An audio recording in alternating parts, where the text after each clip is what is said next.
Hey guys, so today we are taking a look at some different kit I am running currently and for an upcoming Milsim event. So as you've seen from the title today, I have called this a jungle or woodland warfare loadout. Now a lot of this kit on the table you've seen here I have reviewed before. My NCPC I have reviewed. Again, the links for that review are in the description below.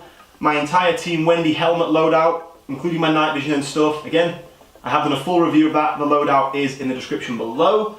Some of these things, this right here, we haven't done a review of yet. There is an unboxing of this gun way back in March, and a lot of you guys have been asking where is it. Well, as you can see, it's back now, so you'll be seeing gameplay and a full review of this very, very soon. But today we're mainly focusing on some of the different kit you see me wearing in some of these clips throughout this video. Now, that is mainly M81. Now, when it comes to wearing different types of camouflage, of course, there's a lot of choice out there. One of the great things about airsoft is you can choose to wear practically whatever you want. Of course, with Milsim, it has to be a little bit more realistic, but you still do have different sides. Some events you have the tan side wearing things like Tri-Desert camo or multicam, and then you have the green side wearing M81 or DPM. So at this upcoming event, we're playing Op 4 or the green team. And for that, I am opting for M81. Now this is Semapo M81. The guys at Semapo were kind enough to send me this stuff. You guys will know I am quite a big advocate of Semapo. My NCPC is Semapo, my multicam kit, trousers and shirt is Semapo, and so is my battle belt. Now, Semapo have some mixed reactions when it comes to players. Now that is, sometimes people think their kit is a little expensive.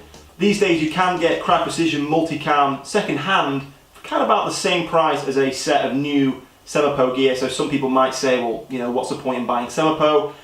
Now I think they are very high quality kit, especially for a reproduction company. The quality is very, very good.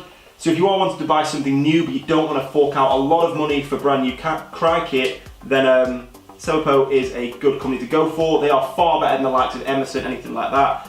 The sizing especially, Emerson sizes are just the most bizarre thing ever. Semapo I found are exactly the same as the Cry sizing, so that's a positive.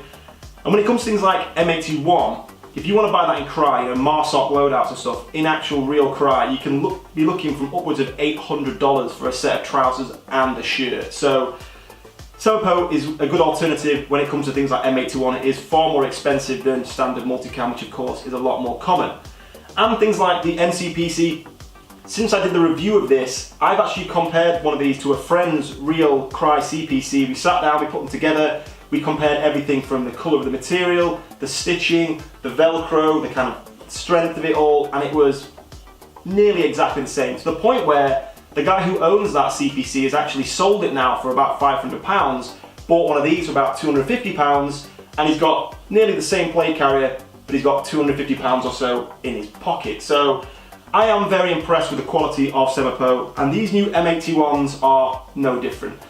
Now, one of the advantages of a M81 over other types of woodland camo is, if you are playing a Milsim event, we have found that through night vision, M81 is pretty incredible. You almost completely disappear through night vision in M81. If you have got night vision, you'll know what I'm talking about. Multicam, especially kind of cheap replica multicam like Emerson stuff, it almost glows through night vision. You've got your nods up, you can't see them at all.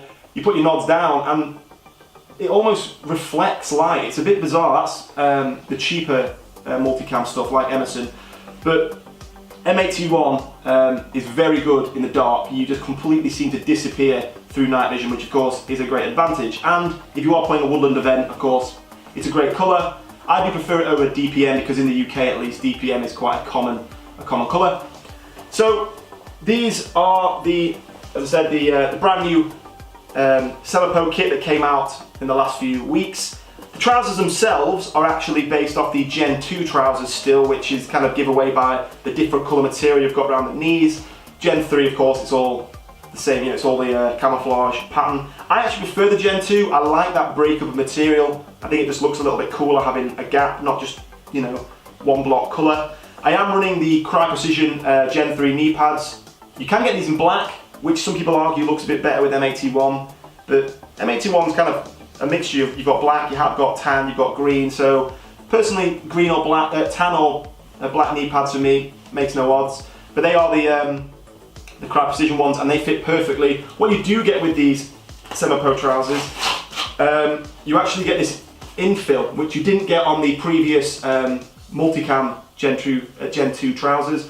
So if you're not wearing knee pads, you can actually Velcro this little flap back in, which allows you then to kind of, I did a good job of it, you know, you've got the camouflage material carries on where the knee pad would be, but obviously these trousers without knee pads in just look a bit weird. So I think everyone who gets these does usually get themselves a pair of Crye Precision knee pads. You can pick these up from like UK Tactical for about £35–40, and of course they are high quality, being Crye Precision.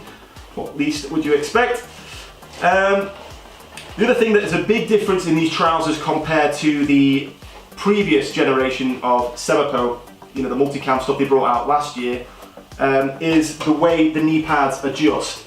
You'll see in this clip here that obviously not everyone's body size is the same. Even if you are, you know, 32, 32 and you buy those trousers, sometimes the position of the knee, especially when you bend your knee, you see a lot of pictures of airsoft players where the knee pad is kind of on their thigh or it's on their shin and it's too high, too low. With the old trousers, you can adjust that by putting, there is a thread that goes through there, and on the inside of the main pocket you had to, and it took, I mean, I sat down for about an hour just pushing it through. It's very, very slow. These new ones, like a lot of the more modern trousers now, have a much more simple system. Inside the thigh pocket, you have a simple bungee cord.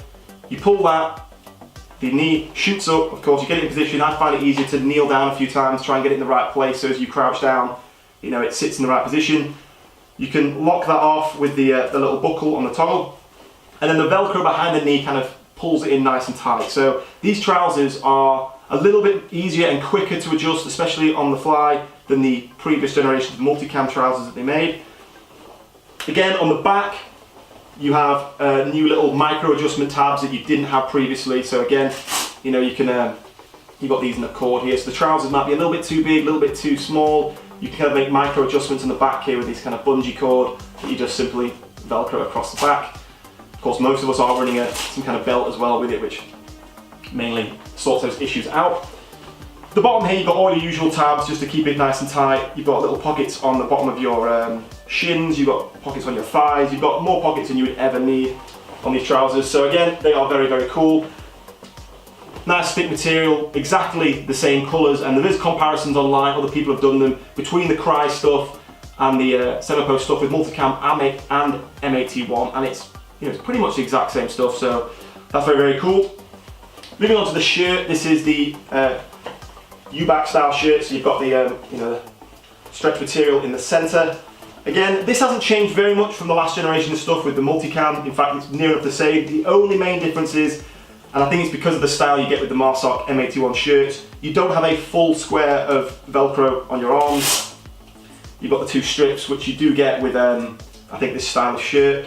But sadly, it does mean if you've got quite a small patch and you've got to try and bridge that gap, sometimes it might not have as much of a good grip as just a big square bit of Velcro, which probably could be a little bit annoying, but all the same, two big pockets on either arm, lots of space for your patches. You've got my British flags there, my Matthemusketeer patch, my Cold Spear team patch, and that's about it for the shirt. There isn't much else to say. The sizes are very good. I personally always go sizes too big. I like my shirts to be long and be tucked in so they're not coming out the back.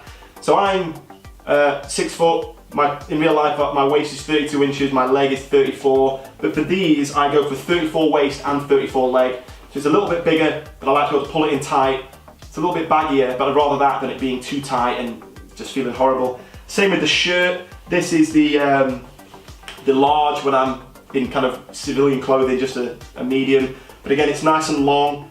When I did buy some Emerson stuff, so I was aware Emerson does come smaller than you'd expect. I bought an extra large shirt and it still wouldn't quite tuck in. So sent it back, ordered an extra, I think it was a triple XL shirt.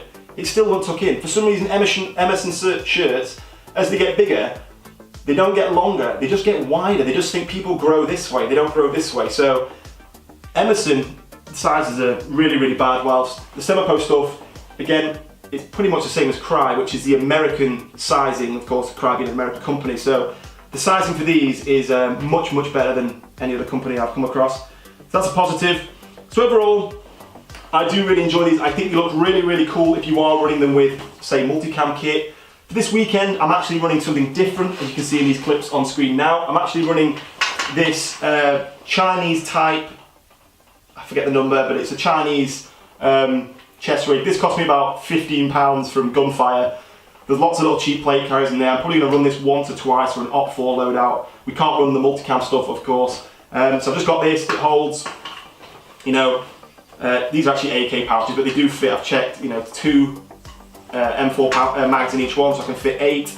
And then there's just 2 big admin pouches. I can fit smokes, Enola Gaze, you know, tremor grenades, anything in the sides there. So I'm going to be running that this weekend with my lid for night vision or for recording. But I think it looks pretty cool, again, with the M81, and it kind of goes with that jungle loadout a little bit. So that's pretty cool as well. So I just thought I'd do this quick video to show you guys some of this new stuff. I get a lot of questions about what gear I'm running.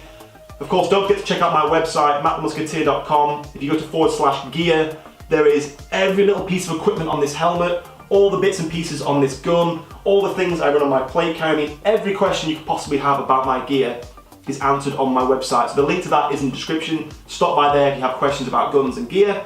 So I hope this video did help you guys out. The link to Semapo and all their stuff will be in the description below. But in the meantime, guys, thank you for watching, and I'll see you soon.